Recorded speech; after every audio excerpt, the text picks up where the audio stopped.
Oh, should I pull my hair back? It looks really ratty. I think I should. Should I? Just for fun? I'm gonna do it. Where's a hair tie? Okay, just kidding. I don't have a hair tie.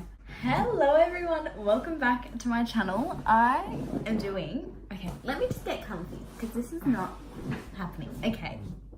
I'm here today with some life advice with my coffee, drinking out of my cat mug.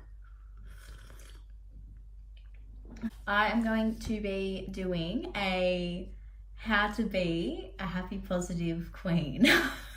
I don't know. But I think one of my favorite things about myself is that I pride myself in being a happy, positive person most of the time. Like if you ask my friends, they would probably say the same. And if they don't, they're fake.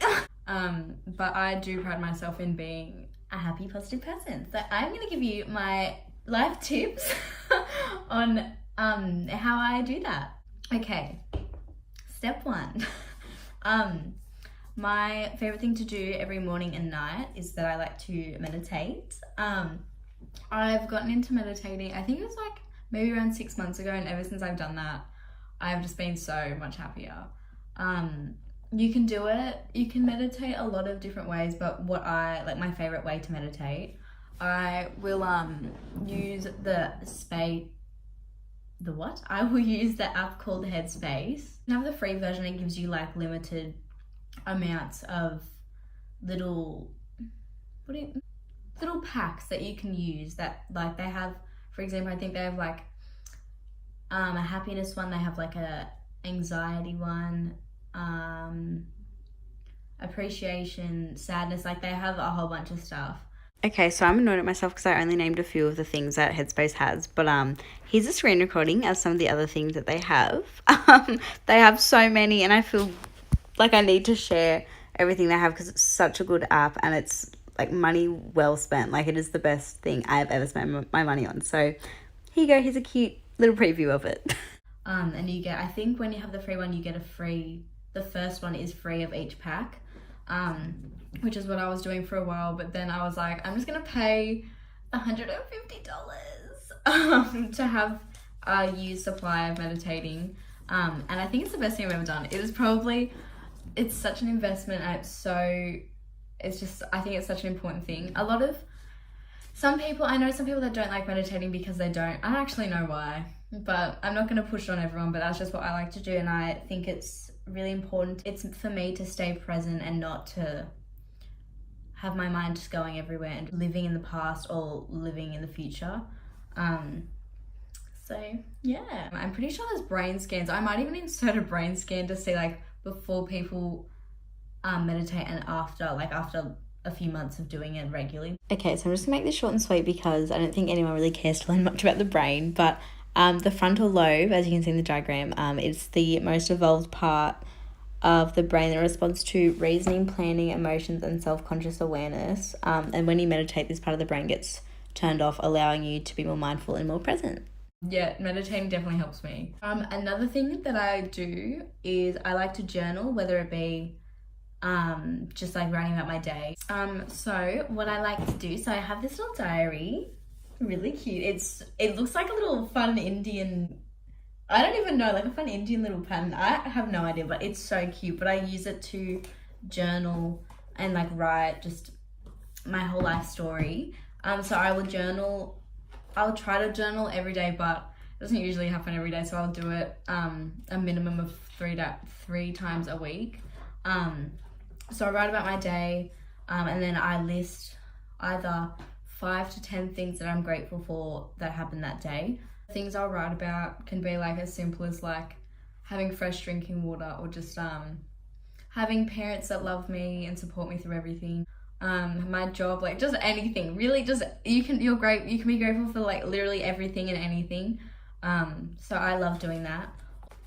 Another thing that I am not the best at, but I like to eat well. I'm pretty good at it. Unless there's like chocolate or something in the house, then it's a different story. Like whenever I go shopping, I never let myself buy unhealthy food because I know that that's just instantly what I'll go for. But if I don't have any bad food in the house, then I'm not gonna drink it. But I do think that is very important to eat well.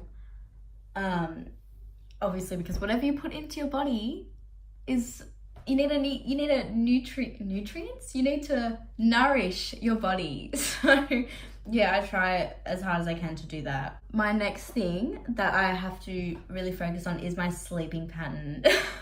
My sleeping pattern is a little bit messy. Ever since I finished school, it hasn't been ideal. I would go to bed, I think, at 9:30, 10, and then I would wake up maybe like 7:30 or something, and like that would be a good amount of sleep for me.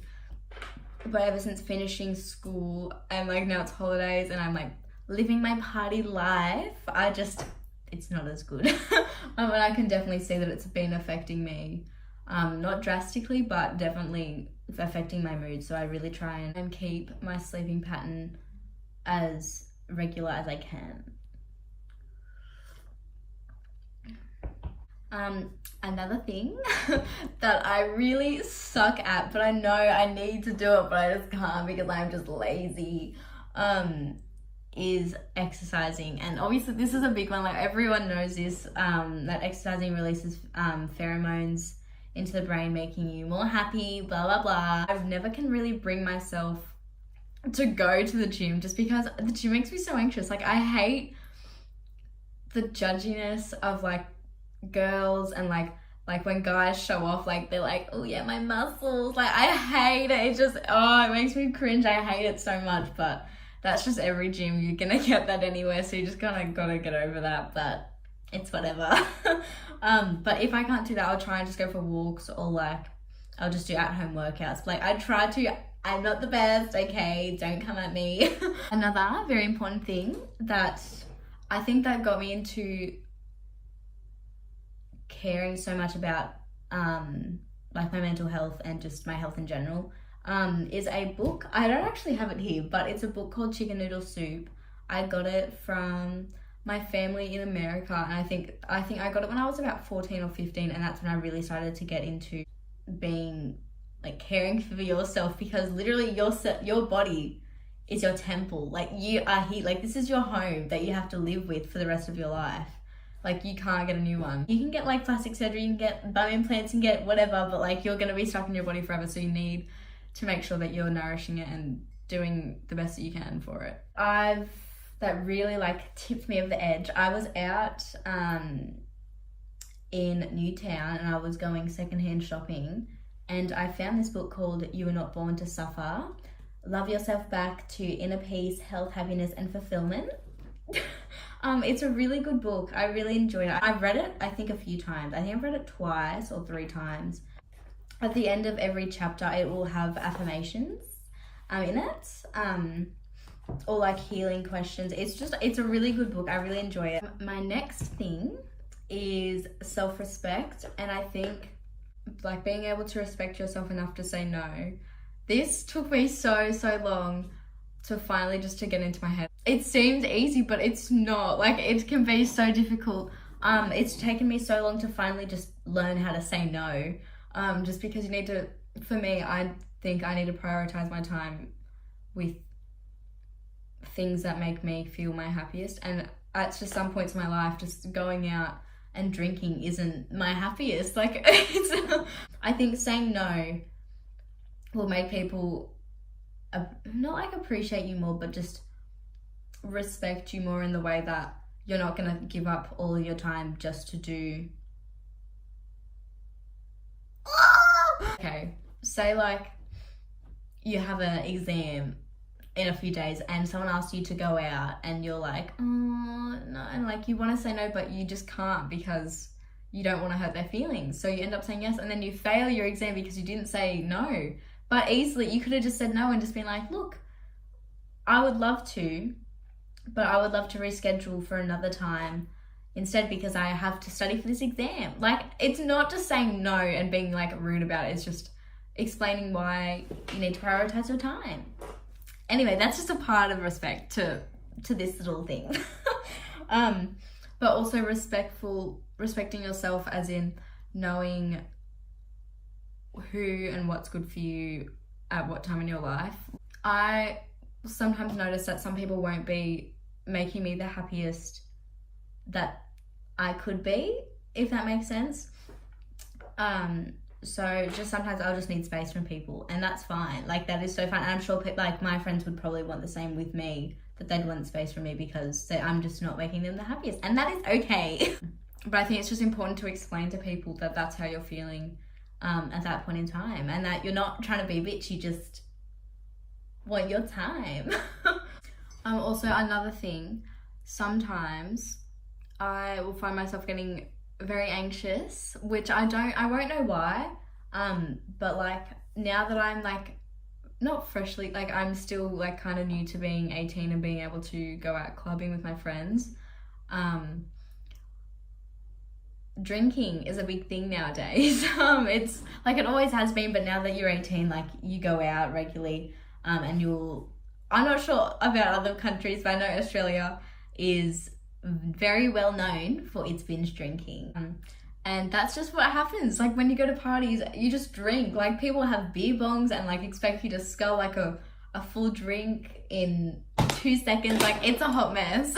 But when you're in the headspace that isn't the best, I think being able, like, going back to being able to just say no, because drinking obviously doesn't make you feel the best mentally. For me, I know if I'm anxious, if I start drinking, it will just make me and like the hangover the next day, girl, like, it ain't worth it.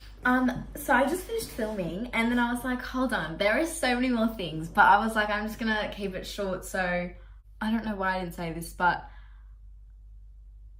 Instagram, Facebook, social media is evil. Like, like, I love posting photos and everything, but I'm not gonna say that they're not edited to look the best that they can. Basically all of my photos will be edited using Facetune, but not so much to change the way I look. If anything, it would be to, like, it's more to enhance my natural features and just to make the photos look better. But I will definitely edit it to make it look better than what it would look. And I think a lot of people need to realize that, like, no one really admits to editing their photos, but I'm admitting, like, you have to, like, it's so important to admit that you change your photos to what they actually look like, because so many people in the media look so perfect, and it's all photoshopped and it's all edited to look better than what it actually is. And I think so many people just forget that, and they end up comparing themselves to models or just normal people that don't actually look like how they look on their Instagram. And it's I wish that someone told me that when I was younger, because I would always compare myself to all these skinny ass models, like looking all curvy or like looking like a stick. Like, not that that's bad, but like, for me, it's just not how my body is. And I'm sure that's the same with many other girls.